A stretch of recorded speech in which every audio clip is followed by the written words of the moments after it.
in the pool and flip and turn and stuff. I love that. That's really cool. Yeah,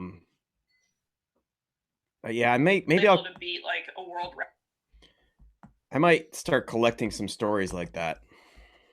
And see. Whoa, I got a lot of people I'm missing people here. Admit.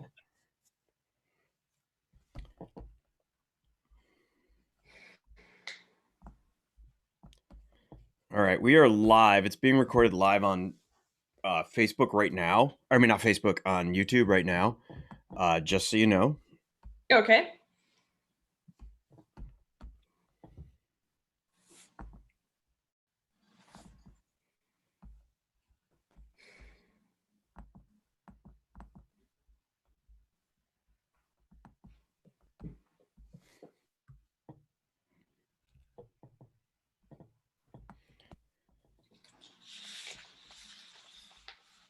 All right, there's a couple people. It's responding slowly, letting people out of the waiting room into the thing, but we'll get started regardless. Whoops.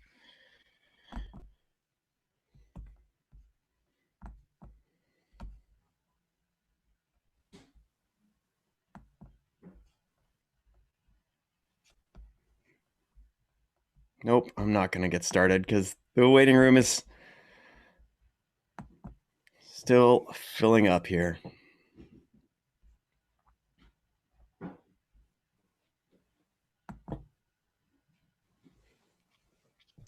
Hello, all. I'm going to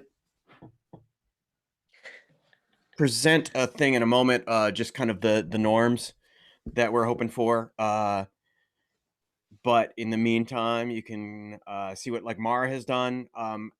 If you're comfortable, please add your pronouns and then where you're joining us from. That's just a nice thing for folks to know.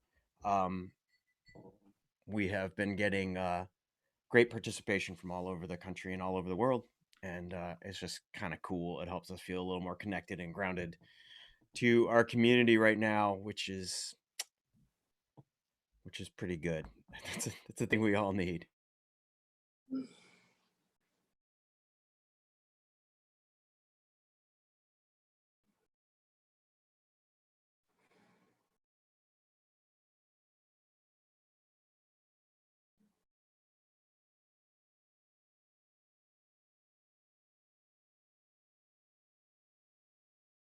Oh, look at that.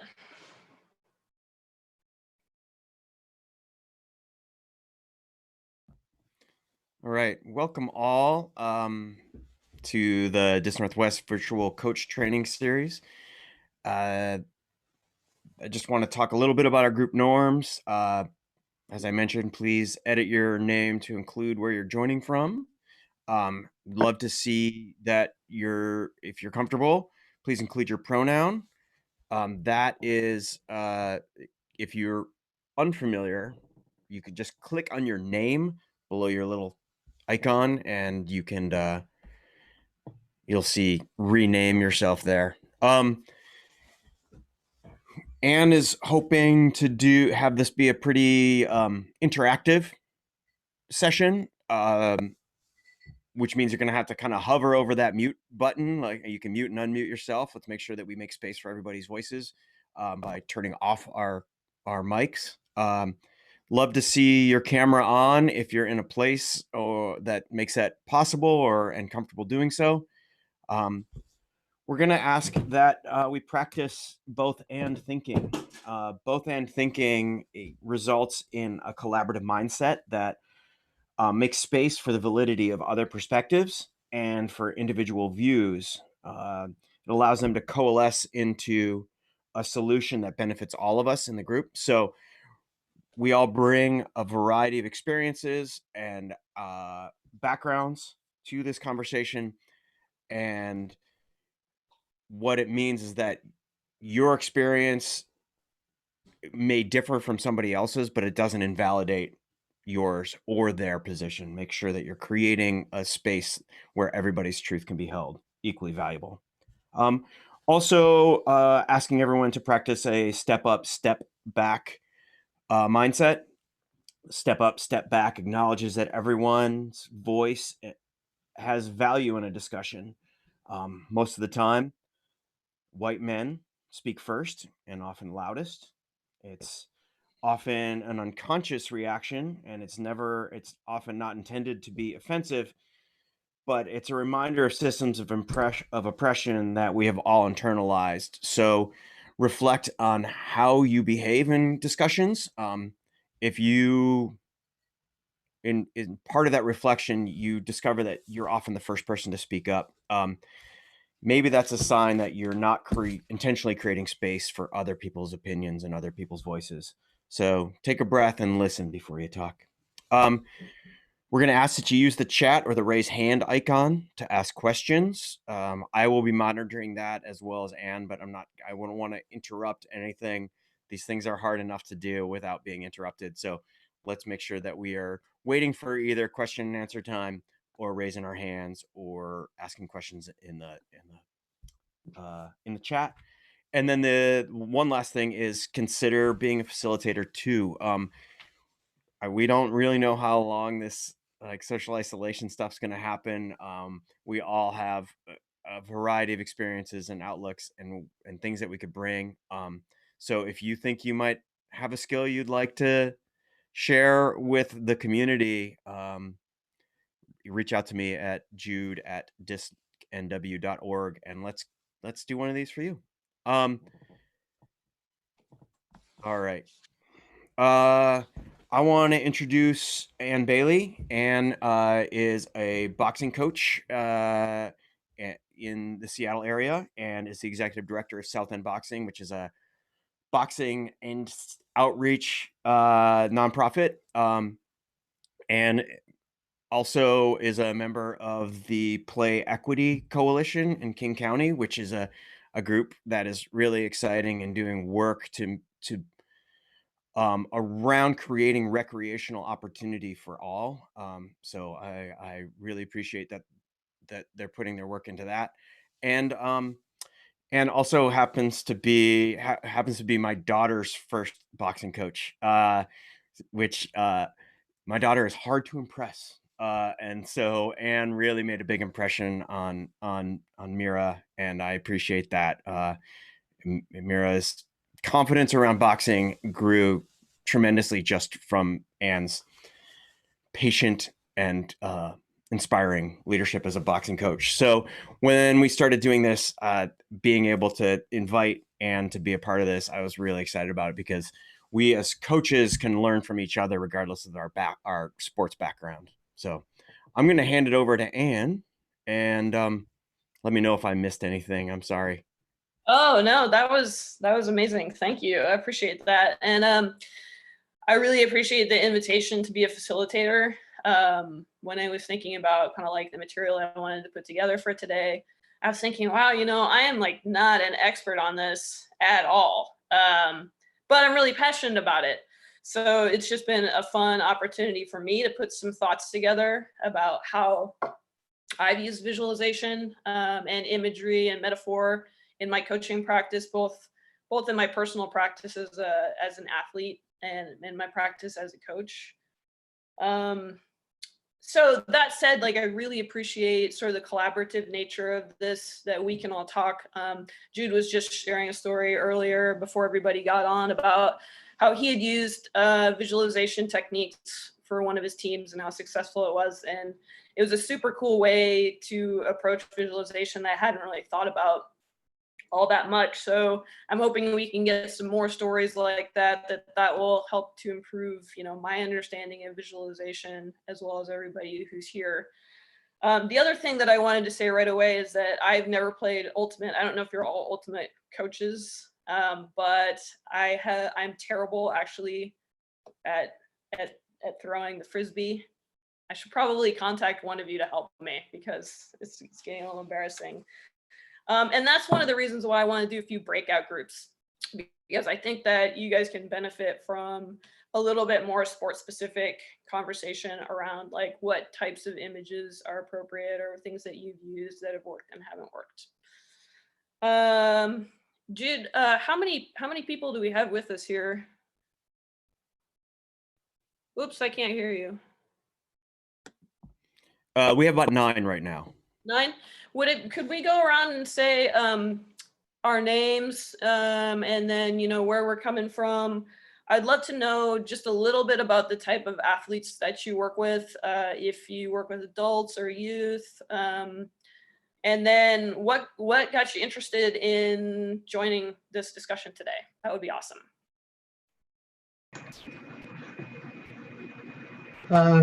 Okay. Can anybody hear me? Yes. Okay. I'm on a different computer than I normally use, so I don't think that I have a camera on this one. So I only have my voice at the moment. So my name's Alicia. I am at the Overlake School in Redmond, Washington.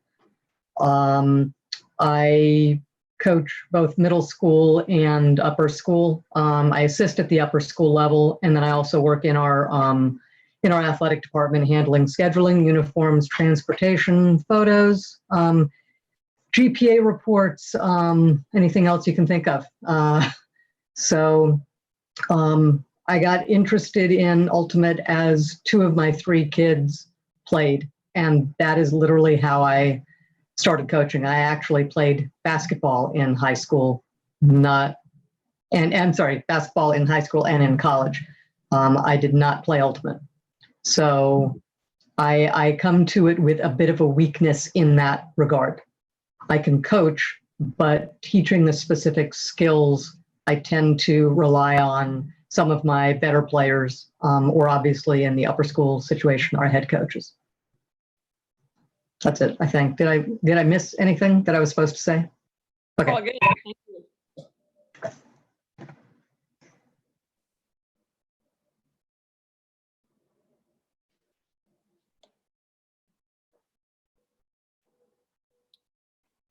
See, Jude, I can't hear you. Did you say something? Yeah, Mara, do you want to go? Yeah, I can go. I am, my first year coaching high school should have been this year. In St. Louis, in Missouri, we have a really shortened high school season than I think maybe Seattle does. It's only like 2 months. We had 1 game and then it ended. So just kind of trying to become a better ultimate coach. I also coach rock climbing.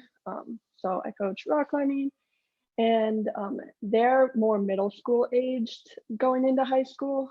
So just kind of trying to get learning more on how to be a better coach. I think I know a lot of skills, so more like mental game, I think, is my issue as a player and as a coach. Awesome. Kelsey, do you want to go? Thank you. Yep. My name is Kelsey. I am in Cincinnati, Ohio. I coach middle school and high school ultimate for pretty much the whole year for the past several years. And I think I was interested in coming to this session. I've read a couple of books on using visualization in coaching that were also for other sports. And those like small tools that I've gotten from that have been really useful. So definitely wanting to learn more in that space to basically grow the arsenal. Awesome. Deirdre, do you mind going? Hi, everyone. I'm Deirdre Abrahamson. I live outside of Philadelphia. I ran track in high school and college, and then started playing ultimate after graduate school. But played all through my 20s and 30s all over the U.S. and Europe, and I played with the Irish national team at Worlds 2000 and played in 2 other Worlds, and met my husband at a Frisbee tournament in Italy, and then we lived in Sweden and played there with anyway, just played a lot. And now I'm 48, and for the past 7 years, I started the team at Strathaven High School, just outside of Philadelphia. So I've been building that program. We went from a group of like 13 kids. Now we have over 60 on 3 teams.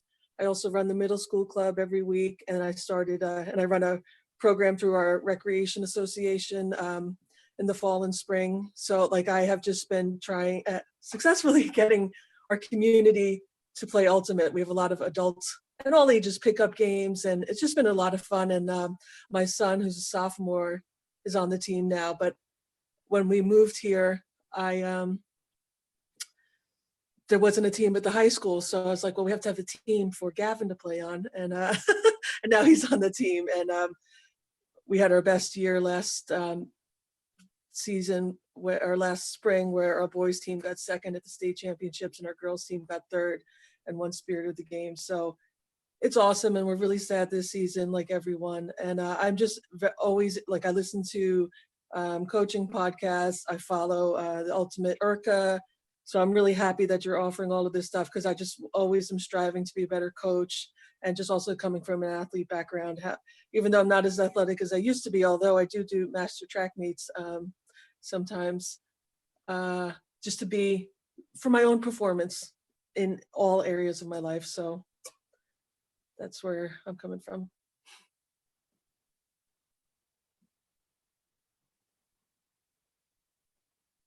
I'm going to ask folks to pick the next person,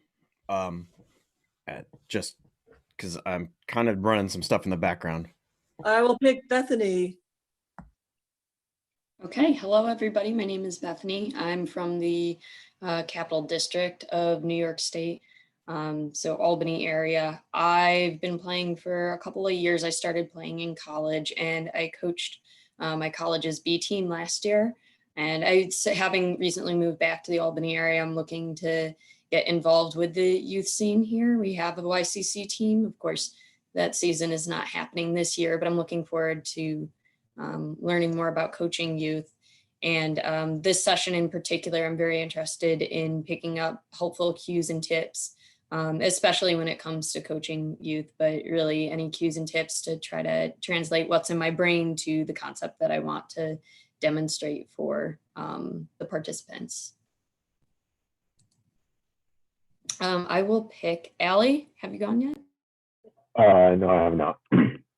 Hi guys, my name is Ali, and I'm from the Bay Area, and I'm not a coach in any official amount, but the past few years our club team has not had a coach, so I have slowly gathered more responsibilities to kind of fill in those shoes, and kind of, so I've been trying to learn as much as I can, as often as I can. And for visualization, I'm actually part of the UAP program that's run by Melissa. And I think a couple of weeks ago, one of the things she had us work on while we can't really be in the gym is visualization. So that's kind of where this all started for me. And Michael, I believe he hasn't gone yet. Hi everybody. Michael from New York City. Sort of my background comes from, I have a non-athletic background actually. Ultimate fell on my lap 6 years ago through a social league here in New York City. But basically it's taken over my life. I fell deeply in love with the sport, deeply in love with the people involved. So literally the next season after that social league, I literally plugged myself into like 3 leagues in 1 season. Filled up my whole calendar, and just basically led me to today. Some coaching experience that I have is I was a certified USAU coach for 2 years. I want to say 2016, 2017 for a high school girls team. And that was super rewarding because that experience was sort of new to me on all levels. So ultimately led me to today, which I just came back from New Zealand, playing with basically the best team in New Zealand. But before that, at Worlds, I met them as a motivational consultant. Glorified hype man, basically. Just helping out Marvelous DC with everything they needed. And a year after that, basically, I pulled the trigger on moving out there and playing for them at Asia Oceanic Beach Ultimate Championships in Japan, and then obviously in Nationals in New Zealand. So I'm popping onto here to just connect with the community. I just got back 4 weeks ago. I'd like to see where everybody's at, and then obviously see where all our coaches are, and just honestly, like this is family to me. It feels like I'm connecting with everybody who has love for the sport just as much as I do. So I miss you guys. I know we all haven't met, but we're e-meeting now, and yeah, looking forward to having a great discussion and hearing how everybody's doing. Awesome. That was great. That was really helpful for me to hear kind of what you guys are interested in learning and what your backgrounds are. So I'd like to start just kind of by defining some of the basic terms and just how I'm using them for the purposes of this discussion. So visualization is basically a technique in which you're asking somebody to imagine something that's not right there in front of them, okay? And I know that's really basic, but I tell my my athletes that, you know, it's like you have this virtual reality machine, you know, inside of your head, and it's the most advanced technology that's out there. They are not impressed by that, but I think it's pretty cool. And when I talk about imagery and visualization, even though, you know, it has the word visual in it, I want us to be sure to kind of expand our understanding of what visualization and imagery can be to include all of the senses. I think that's really important. So an image doesn't have to be something that just you could see, but could also be like the sound of falling rain, or the smell of coffee, or the feel of your bicep contracting. So when I use visualization, I'm talking about the ability to imagine something that's not there. And when I use the word imagery, I'm talking about the object of that visualization, be it a sight, a sound, or anything like that. Now, in terms of using the word metaphor, I think my English teacher wife would probably disagree with me, but I'm going to use that as a way to just, it's a structure to link up what it is we're asking someone to visualize with what it is we want them to accomplish. All right, so the metaphor, for example, a metaphor in boxing that we would use is throwing a hook is a lot like swinging a bat. So to me, that's a metaphor we're using, swinging a bat, to help somebody gain a little bit better understanding of what throwing a hook really feels like. Does that make sense to everybody? Thumbs up or thumbs down? All good. Head nods are good too. Okay. Awesome. For visualization, what was the sort of the connection? I'm sorry, because you said imagery is sort of like sight and sound, right? Mm-hmm. So visualization is what exactly? Okay, awesome. Good clarifying question. So visualization is a description of the technique that you would use to conjure up something that's not there. Imagery would be the object that you're visualizing. And that's just the way that I think about it. There's probably lots of other ways to think about it.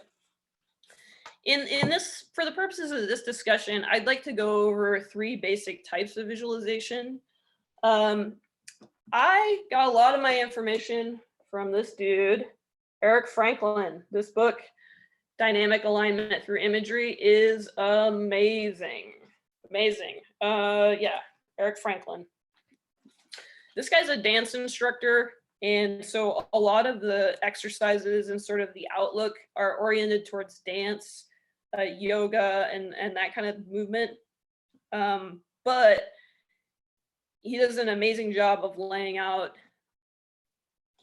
tons and tons of visualization exercises that anybody who's interested in helping somebody feel more what it feels like inside their own body, where your body is located in space, better balance, coordination, all that stuff. This guy has really got a lot to say for it. And so I got a lot of the information for this from him. If you're interested in learning more, I suggest looking up Eric Franklin because he has a lot of great stuff. The first half of the book is just basic information about why imagery works and how to make it work better for you. The last half is a series of really great exercises based on different parts of the body. So like exercises for spinal alignment, exercises for, you know, getting your hips to work better, that kind of stuff, all visualization. So for me, the 3 types of visualization, the first one is going to be metaphorical visualization. And I gave an example of that already about swinging a bat.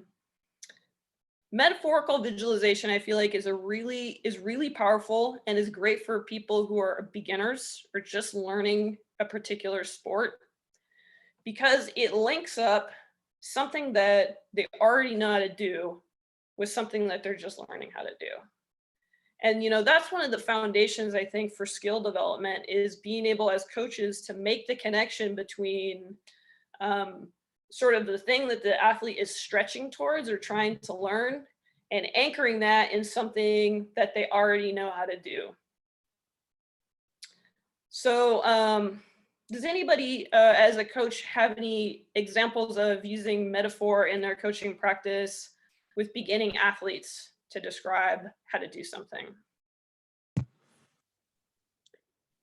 I have an example that I actually picked up from reading an Ultimate Technique book. A lot of the time when we're instructing a player to set up a mark, a defensive position on a thrower, we ask them to do a squat, and that can kind of be hard to visualize, and we really want them to keep their chest tall while they're doing that. So to really emphasize the squat and getting your legs low, we even ask them to stick out their butt, like your arms are full of groceries and you need to close the car door. And so you kind of stick your butt out and you bend down a little bit in order to close the car door. So that's a metaphor that can be used to describe the squat. Awesome. Perfect example. I love that. Yes. An example we'd have in boxing is to describe head movement. So in boxing, the first type of head movement that you would learn would be a duck, which is basically just to drop your head right underneath the punch that's coming in. But again, just like you were describing, we have certain, like, you need to keep your eyes up and all this stuff. So we'll ask people to just visualize like they're sitting down in a chair. So same kind of concept, that everybody is sat down in the chair and got back up again or whatever, but that's going to be like an anchor for their body, so that they're able to really hold on to that. And it's great for people who are beginners who don't have a lot of experience moving in the particular way that your sport is asking them to move. The second kind of visualization technique that I want to talk about is anatomical visualization. And I feel like anatomical visualization is good for more advanced players who are looking to hone a technique. So it requires a higher level of understanding of what the game is requiring of you. And it also requires that you have a fundamental understanding of the anatomy of the body. So before you can use this technique with one of your athletes, you'd have to prepare them to understand where their muscles actually are in the body that you're going to ask them to visualize. This can be great for helping people with a specific movement that you want to hone. So for example, if you have a movement where your arm is coming away from your body like that as a release, you might have your athlete work on focusing on contracting the tricep. So you're going to ask them to visualize that tricep contraction every time they come out and come back like that. It's also a really great technique to help for people who have injuries. So if you've got an athlete that's injured, but they still really want to work on their skills and getting better, anatomical visualization can be great.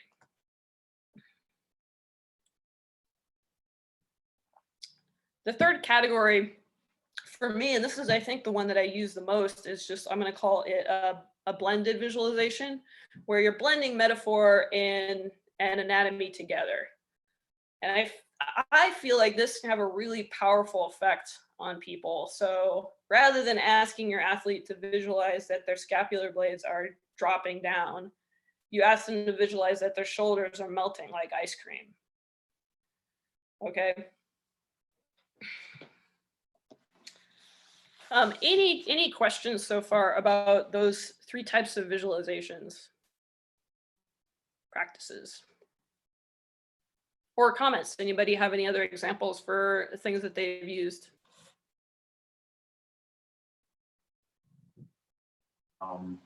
I've used the waiter to teach the flick. I've used like this like waiter throw. Oh, I'm not sure if anybody's ever done that. It's like if you want to throw a flick, you have to make believe you're balancing a plate on your hand. that's awesome. One metaphor that I do for throwing the teaching backhand. So sometimes for your first one, where you said something you already know how to do, but maybe you haven't done it, but you can imagine it. So I say, imagine, you're reaching around your body and pulling the string of a lawnmower machine that you're trying to get started. So not many of them have probably done that, but you can imagine what that's like. So it could even be things, you haven't done physically, but you can still visualize what that could feel like. That's a great one. Yeah, I can really see how that would activate a lot of muscles, coming around the side like that. Could you talk just for a second more about the how to use? I mean, even in a boxing situation, we can generalize from there. But how to use the visualization, anatomic visualization around injury? Because I think that this is a good time for folks who may have been ignoring injuries, to start to focus on that and do some repair around that. Yeah, well, I think one of the ways you can use it to help with injury is to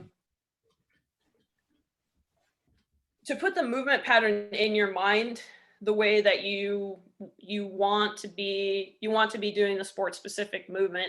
So like for a boxing example, one of the things that we get a lot of times is when people throw their punches, they bring their shoulder up like that. And so that causes a lot of repetitive motion injury in the long run because that shoulder is not really meant to do that.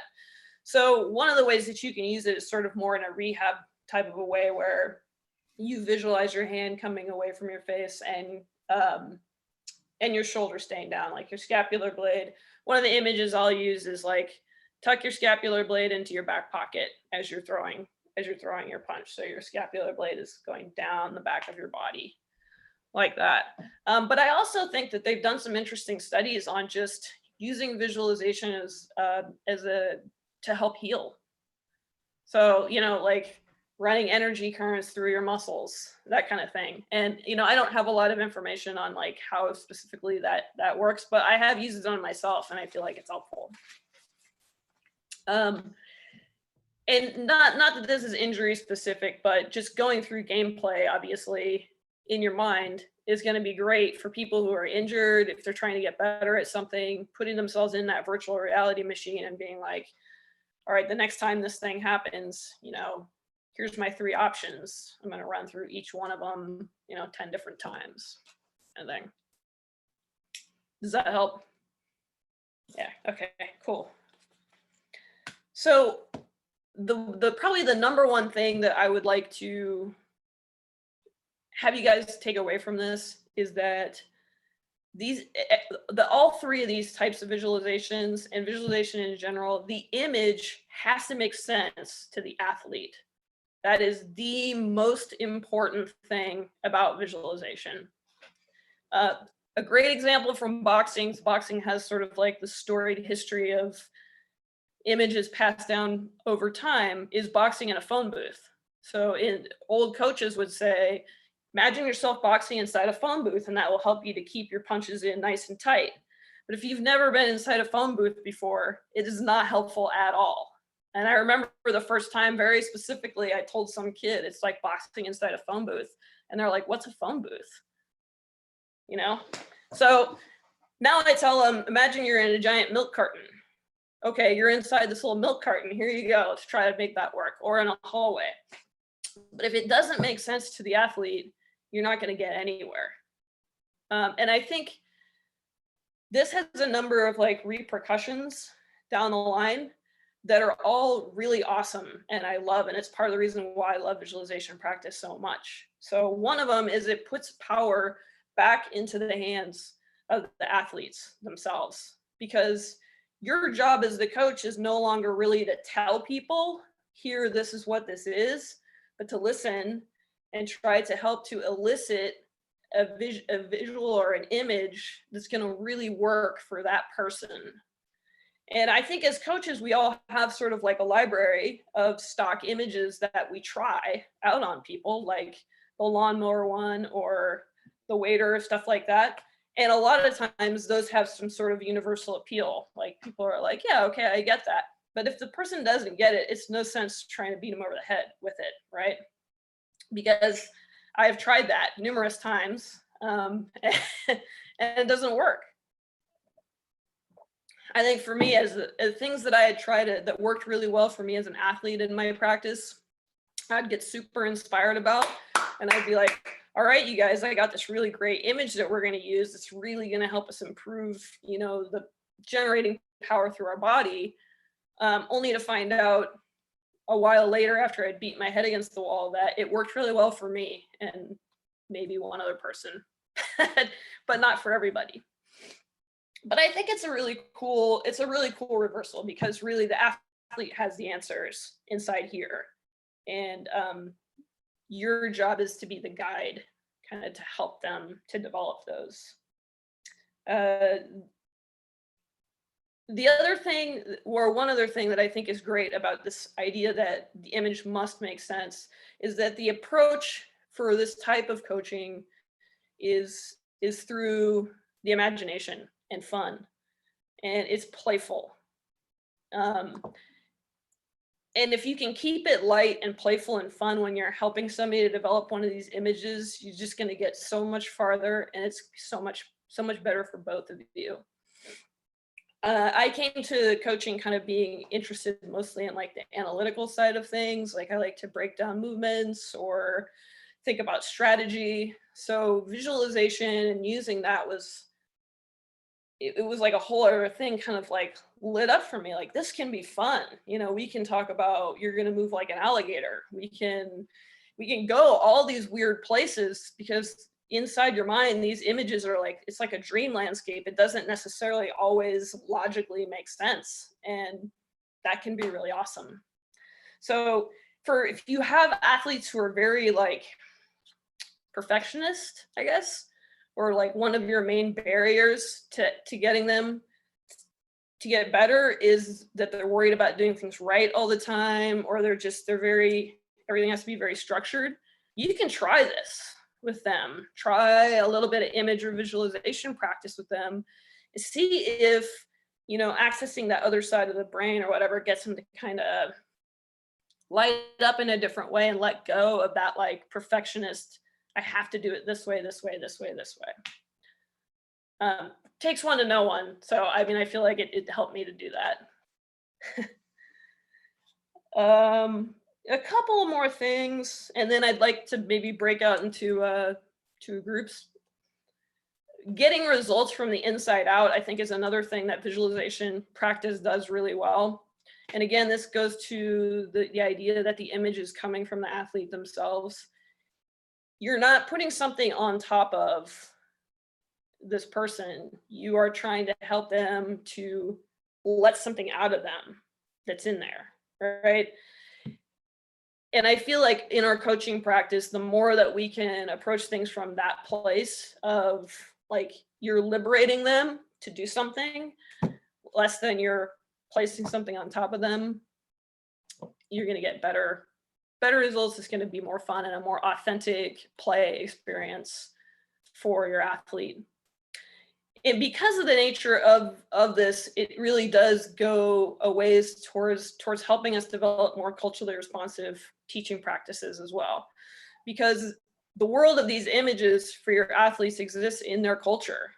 That's a given. So if you can listen and like develop this relationship with them, you're going to be entering into their world with them a little bit. And it takes away some of the cultural bias that we might walk into with as coaches. Like, the image that works for me is inside a milk carton, or the image that works for me is this or that. But if we can listen to our athletes tell us what images work for them, then we go along, you know, the journey with them. And those kind of main points are what really sets, to me, visualization practice and working with images apart from teaching people plays or teaching people basic visualization, basic techniques. So again, I'll like emphasize that I'm not an expert. These are just things that occurred to me while I was sitting down and thinking about it. I haven't like written out a great guide for the how-to of moving from the idea of like, we need to help people develop their own images to all you have to do is follow these 5 simple steps and you'll be there. But I would like to give us an opportunity to kind of break out into groups and talk about, you know, ways we've approached visualization, imagery in our sport, more suggestions for images and visuals to try also with your athletes would be great. So I'll turn it back to Jude. Okay, I really want to be, I'm in the host position, and it means when I make breakout rooms, I don't get to be in them, but I want to be in them. So, Anne, do you mind if I make you the host and then you can make the, okay, awesome. I'm gonna make you the host right now, and then down at the bottom, you'll see a little thing that says breakout rooms. And then you can do that. And I'm sorry, do you also mind adding the prompt into the chat? Let's see. I don't see, I've got security.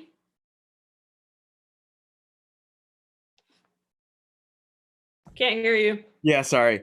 You don't see a little thing that says breakout rooms down at the bottom? There it is. Yeah, I see it. Sweet. Okay. Assign participants into 2 rooms. Create breakout rooms. I would go 3. Okay. Add a room. Oops. Thank you all for your patience. Thanks. Sorry.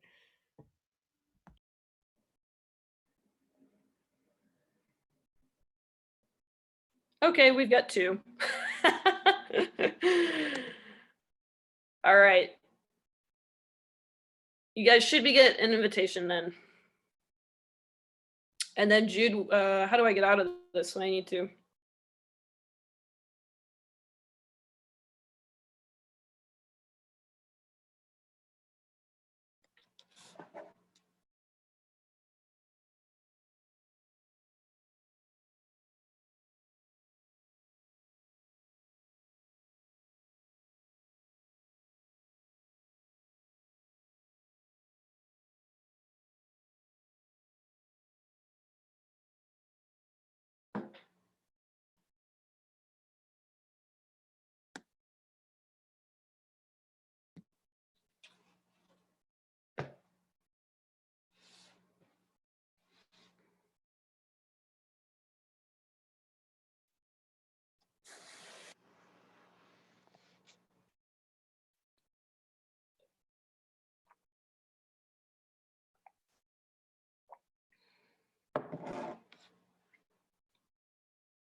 All right.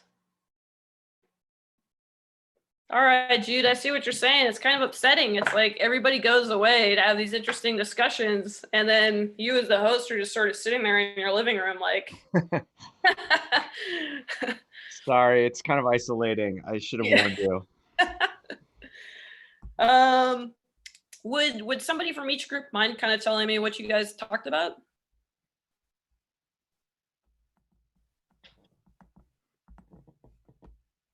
I think that something came up in our group was asking our players to visualize the worst that could happen, or asking them to visualize scenarios before they occurred, so that when the scenarios came up in a game time situation, they didn't have to think about it. They were already prepared for what it would look like or what it would feel like when they were in those situations.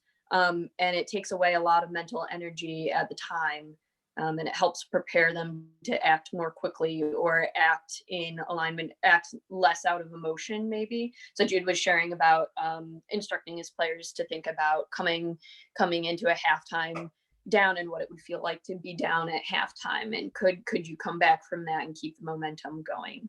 Or in my example, something about when we ask players to lay out and think about that experience of being on the ground or hitting the ground with force is something that can be a mental block and scary. And so asking players to think about, well, what does it actually feel like, and get over that mental fear, so that when you're in a game situation, you're not thinking about how hard the ground is. Instead, you just are thinking about wanting to get the disc. Nice.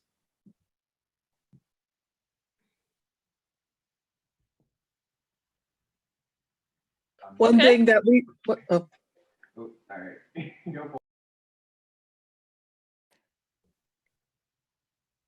I almost want to pass it to Ali because he was listening most of the time.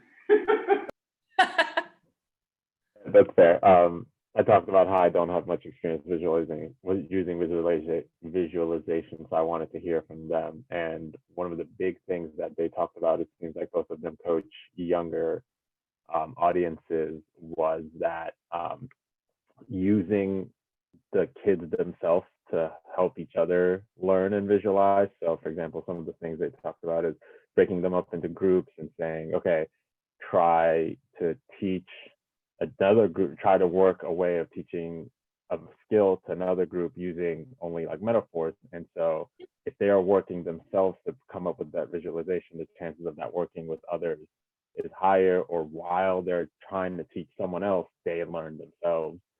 And the other thing was having, for example, if you have them break out and, have them throw, it's, if you're working, for example, with high schoolers, the younger kids can literally learn from the older kids who've been doing this much longer by just looking at them and then trying to internalize that. That's awesome. Yeah, both those are great. I love that having the kids kind of come up with some like describe this using only metaphors. That's really cool. A couple of like concrete things, and then we can wrap up. Building visualization and images into your warm-ups can be a great way to help your athletes to develop some of the attention span and the focus and just like the skill that they're going to need to actually use a visual. In my own practice with visualization, I have found that it's like meditating in some respects, that it can be challenging to like keep your mind on the thing that you're supposed to be visualizing where it wants to run around and spin off. So building some simple practice every day or every time you get to work with them into your practice structure can help. Things like the shoulder melting thing, it can be a fun game that the kids can play with each other. It's like, all right, I want you guys all to visualize your shoulders melting like your favorite flavor of ice cream. All right, let's go around the circle. What's your favorite flavor of ice cream? Stupid things like that you can use as both games to get them to help to get to know each other, and also as practice in using visualization.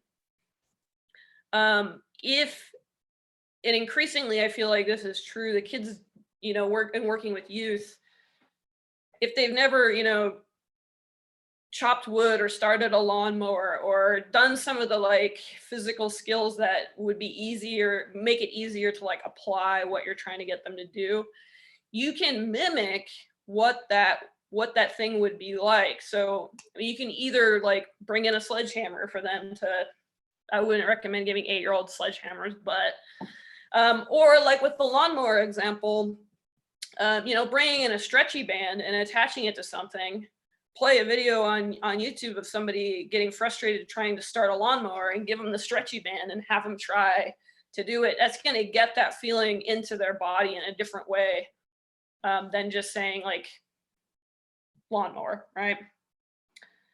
And then encouraging them to break it up into intervals too. If you've given somebody an assignment of doing visualization practice, like I want you to visualize your tricep, you know, X number of times every day, remind them that this is an awesome way to practice while you're standing in line, while you're, you know, waiting for something else to happen, while you're laying in bed at night and you can't fall asleep. Like this is a great way to take time that's just sort of in the middle of your day and you're not doing anything else and use it towards practicing your sport. So I see we're sort of running out of time here, but I just wanted to say I really enjoyed this a lot. It was really fun for me. And I appreciate you guys' feedback because I learned a lot too. And I have some good like areas for me to explore now with my visualization practice. I appreciate that. I saw 2 hands go up. I saw Michael's hand go up and Deirdre. So let's hop on Michael because he's unmuted already. Cool. No, I just quick comment. That just I hope that this isn't dating myself, but this reminds me, like visualization reminds me of Karate Kid with the whole wax on, wax off thing. It was just a quick thing to like throw out there. Nice, Mr. Miyagi. That's one danger of using visualization practice. As a coach, you might start sounding like Mr. Miyagi or like Yoda. So you have to be careful. You have to rein it in sometimes.